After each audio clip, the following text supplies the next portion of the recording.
government says it will shut down places of amusement and establishments within the entertainment sector if COVID-19 protocols are not maintained. Approximately 370 workers to be made redundant after WRAY and NEPHEW Limited confirms that it is pulling out of sugar production and closing the historic APPLETON Estate Sugar Factory with immediate effect. Still tonight, the police are investigating the murder of 45-year-old Michael Samuels at his home in Cumberland, St. Catherine yesterday. And Hugh Faulkner sworn in as new commissioner of INDECOM.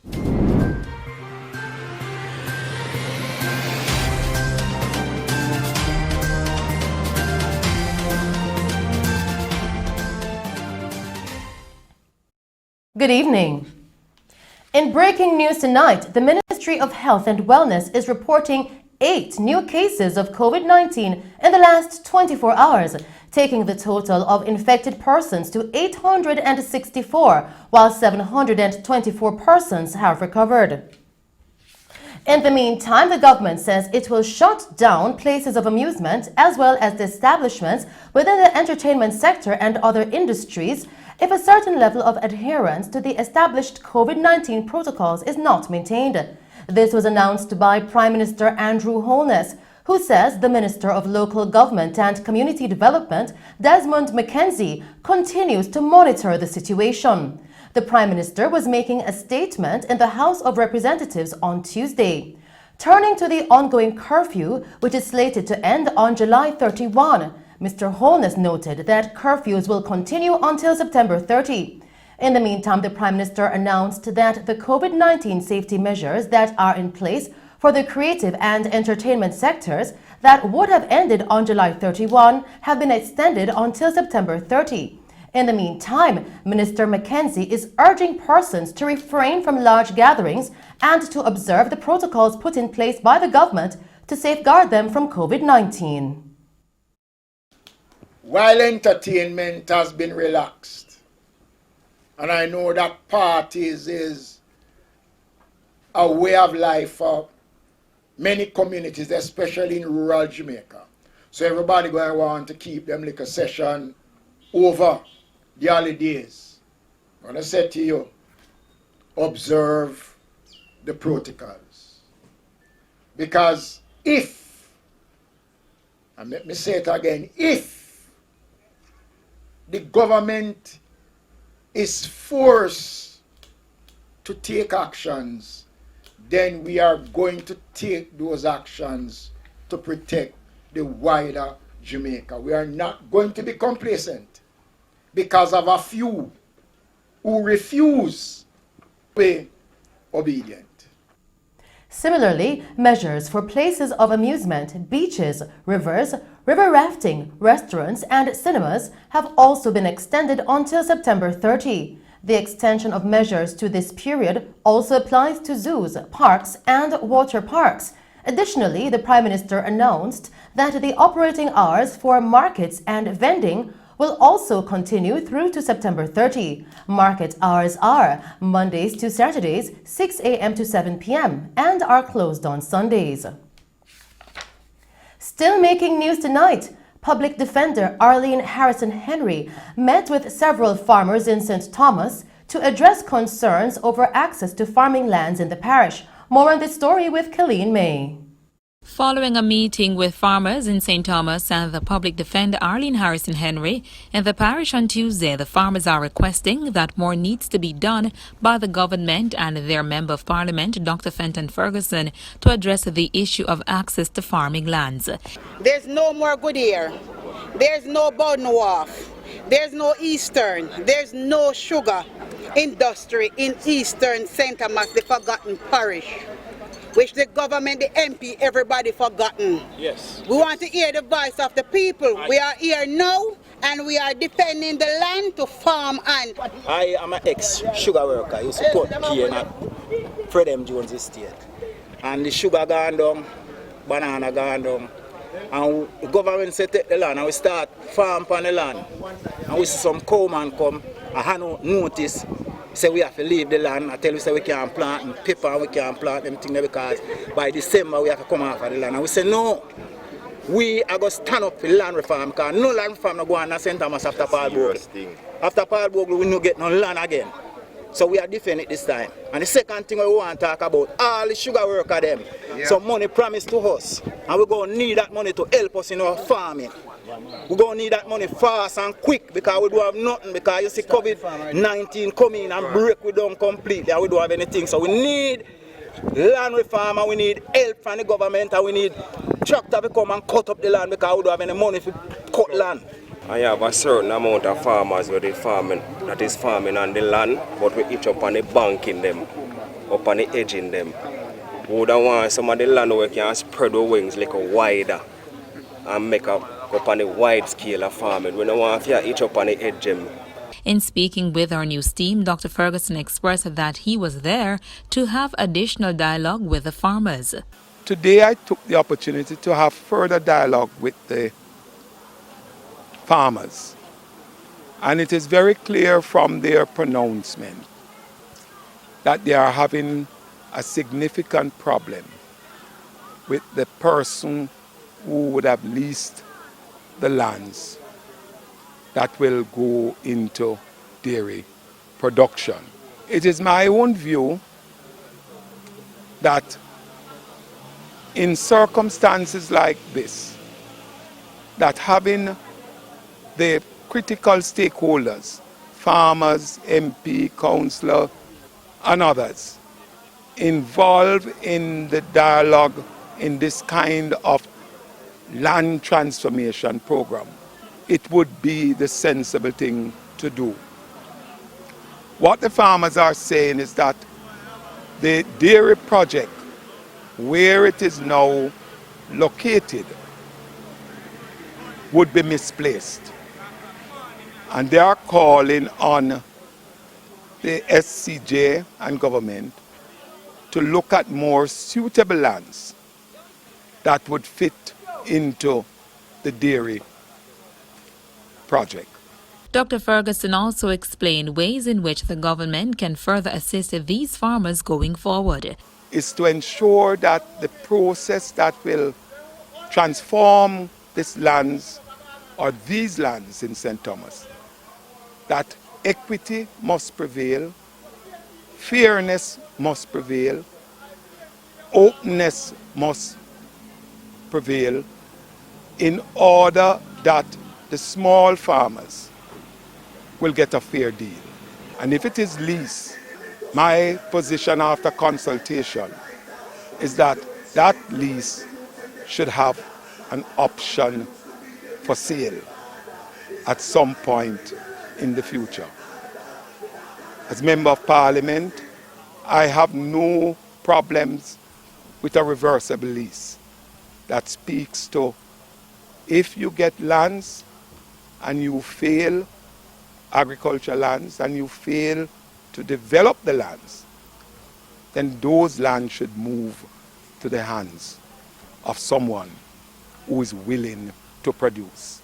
Reporting from Mello TV News, I am Killeen May. In other news tonight, approximately 370 workers are to be made redundant after WRAY and NEPHEW Limited confirmed that it is pulling out of sugar production and closing the historic APPLETON Estate Sugar Factory in Silos, St. Elizabeth with immediate effect. The management of the farm will be divested to a third-party company that is expected to re-employ a significant number of the affected staff. The company that was not disclosed will subsidize the transportation of cane to Frome Estate in Westmoreland for the more than 300 suppliers of raw materials to the factory. The company highlighted that COVID-19 restrictions resulted in the closure of bars and the lockdown of tourism and other routes to market, subsequently crippling its domestic and export earnings. Mr. Clement Jimmy Lawrence, chairman of WRAY and NEPHEW, says that the company tried to prevent a shutdown despite annual losses of US $12 million on its sugar production operations for more than a decade. You know, this decision was not an easy one, but was arrived at following several weeks of intense consultation with our stakeholders.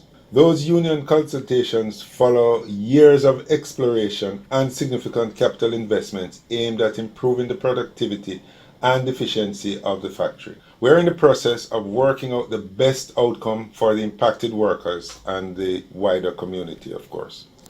We will continue to support community-based initiatives with projects and educational programs within the affected communities. However, the Appleton Estate Distillery and the Joy Spence Appleton Estate Rum Experience will continue operations, and the company will maintain an interest in the rehabilitation of the rail lines from Montego Bay to enhance the Appleton Rum Tour experience. According to JWN, further discussions will be held on August 5, after which an official date for the redundancy will be announced. In news from Clarendon, a freak storm that hit sections of the parish caused flooding and damage to some Jamaica Public Service JPS utility poles. Here is Tamara McHale with this story. Maypen's Mayor, Councillor Winston Maraj, says flooding in the town of Clarendon is inevitable following heavy rains which flooded sections of the town on Tuesday evening. This is a long-standing issue for many years now. And so whenever we have that volume of rainfall with that intensity, we will have flooding in the town of Maypen, and it is expected. Is that because of lack of cleaning? The drains have been cleared, and we do regular drain cleaning, in our town. What happened is that it's the intensity of rain that fell and the volume. So what happened is that the drains are just inadequate. Mayor Maraj, in the meantime, explained that it will take heavy investments to upgrade the infrastructure in Maypen so that it may adequately cope with the challenges that are likely to come in the hurricane season. What it needs, like I've said before on a number of occasions, what we need is some money, and not only money but monies, because it is going to take a good amount of funding, because we have to acquire property. We have to acquire property in order to widen the drains to carry the volume of water whenever it rains heavily within the town of Maypen. In addition to flooding, several utility poles in the Glenmuir area of Maypen collapsed from the intense winds that accompanied the rainfall. This caused a power outage in some areas. The Jamaica Public Service JPS work crews were seen replacing the damaged infrastructure. The Atlantic hurricane season runs from June 1 to November 30. This year is projected to be another active season with several hurricanes and storms being formed. For Mello TV News, I am Tamara McHale. In news from St. Catherine, the police are investigating the murder of 45-year-old Michael Samuels, otherwise called Spice, at his home in Cumberland yesterday. It is reported that Samuels, who was a customer service representative at NCB, was watering his plants outside his premises when an armed man opened fire at him, hitting him multiple times. His attacker escaped in a waiting motor vehicle. The police were summoned, and Samuels was found suffering from gunshot wounds. He was taken to the Spanish Town Hospital, where he was pronounced dead. In news from St. Elizabeth, investigators assigned to the Lacovia Police Station are probing the circumstances surrounding a motor vehicle collision that claimed the life of 37-year-old Deputy Superintendent of Police Omar Morris along Shaw's Main Road in the parish last evening. Reports coming into our news center are that at approximately 8:15 p.m., DSP Morris was driving his Honda Accord motor car along Shaw's Main Road when he collided with the side of a Toyota minibus that was heading in the same direction. Both vehicles hit the embankment, and the Honda motor car went over a small ridge and crashed into the river below. The police and the fire department were summoned, and it took them some time to recover DSP Morris from the vehicle. Both drivers were then rushed to the hospital, where DSP Morris was pronounced dead and the bus driver was treated. In news from the capital, a 16-year-old boy is scheduled to appear before the courts after being charged with the murder of his older brother at Water Road in Rockfort last Wednesday. The deceased teen has been identified as 19-year-old Adrian Stewart, otherwise called Timmy, a laborer of the same address. Reports from the Rockfort police coming into our news center are that at approximately 7 a.m., Adrian and his younger brother got involved in a dispute when he allegedly used a knife to stab Adrian in the region of his upper body. The wounded teen was rushed to the hospital where he was pronounced dead. The younger sibling was taken into custody and charged with murder. Still making news tonight, former Executive Director of the Legal Aid Council, Hugh Faulkner, was sworn in as the new Commissioner of the Independent Commission of Investigations, INDECOM, for a term of 5 years. Mr. Faulkner, who replaced Terence Williams, was sworn in yesterday by the Governor-General during a ceremony held at King's House. Mr. Faulkner thanked all the persons who considered him for the position, including the Governor-General, and pledged to be guided by equity, fairness, and good character. The Independent Commission of Investigations is a civil body which rules under the state to conduct investigations concerning questionable actions by members of the security forces and other agencies of the state. Continuing with the news tonight, a mother of 5 is set to receive a one-bedroom house valued at $2 million from the government come August. More on this story with Killeen May. 47-year-old Michelle Cookhorn, a resident of Grand Hill Lawrence Tavern in St. Andrew, is set to receive a furnished one-bedroom house valued at approximately $2 million from the government by the end of August. The mother of 5, Miss Cookhorn, in speaking with our news team, expressed that she is overjoyed and will be sharing the house with her 2 daughters and grandchild. I'm so excited and glad, and I never knew I would get chosen, because it had taken a period of time. Living condition was living with family members. And you know, at certain times, things gonna break down with family members. So I'd have to leave about 6 years now. So my hope and wish every day is to come back home to join my kids, because my youngest daughter, she had to be staying with her godmother for the past 6 years now. And I think it's time now we get a band together now. With this new home now, would occupied by me and my 2 daughters and my grandchild. Because my 2 sons, they're on their own, the eldest one. During the groundbreaking ceremony in the community yesterday, local government and community development minister Desmond McKenzie said over the last year, 36 houses were constructed and handed over to beneficiaries. We targeted to build around 20 houses. We surpassed that target by about 15. And we are here today to break grounds and to say to this family, there are conditions that we are laying down for these houses. We put a new feature in it now. We had a water tank, so that if there's no water, you have a tank to catch water. As you were told, we provide furnishing, because some people have it and you can go into something nice and then throw cardboard on the ground and lie down on it. And the government has gone far away. All of those 36 houses that we have built, all of them have been furnished, and people are living a good life in them.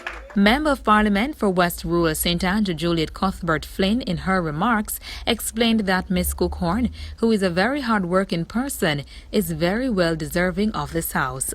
We're here in Grand Hill celebrating with this family for this groundbreaking for what will be a future home for someone we believe is well deserving.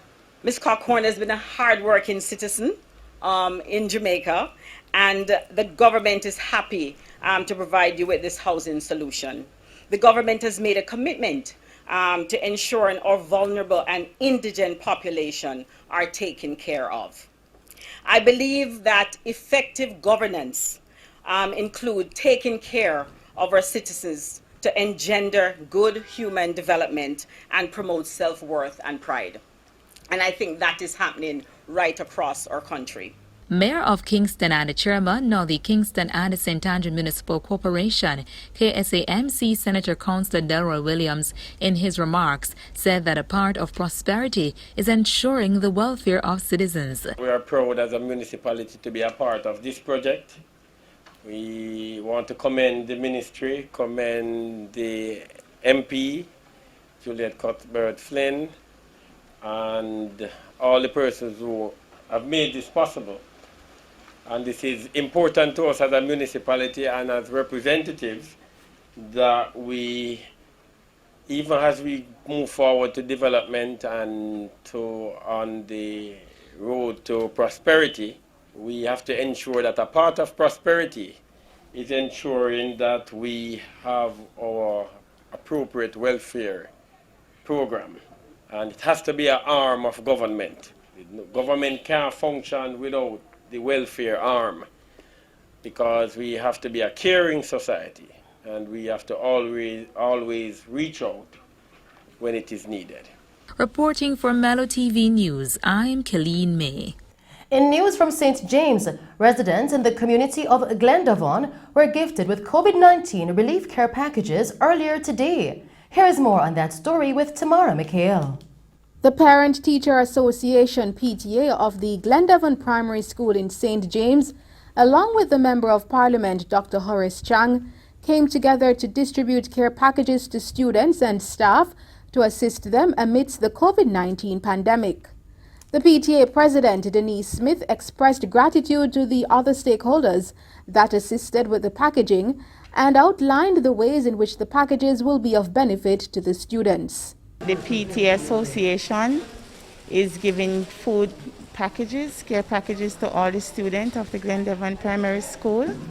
And the partners that we have is the school, Dr. Chang himself, and Icon Distributors and Food for the Poor. We are giving out 400 packages today.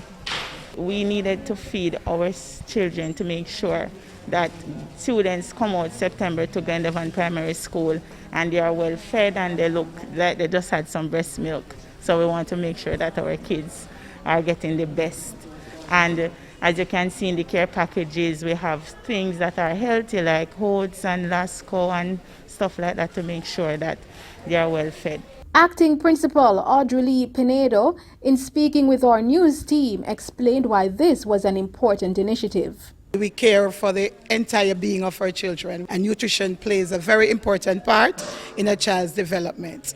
And because of the COVID pandemic, we realized that some parents were having it real difficult with their children. So we thought of a way where we could assist, and this is one way. Glendavon is a very unique community. Our school has been growing, doing extremely well.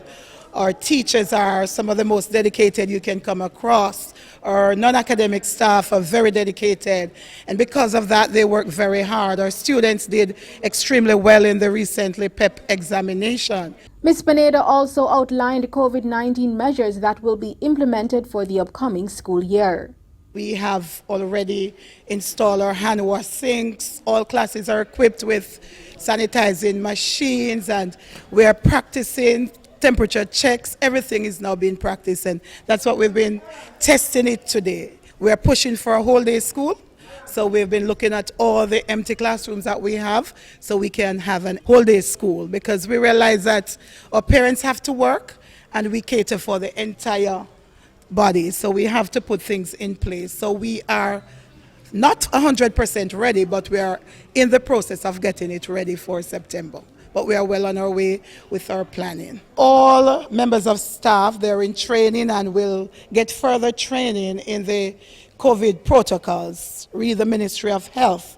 All teachers, all non-academic staff, every single worker on this compound will be in training as how to deal with the children. We realize that children love to play. However, we have to train them now until, specific marking areas where no touching, and just to teach them. We know it will take time, but with practice over time, we know they will get into it. For Mello TV News, I am Tamara Mikhail.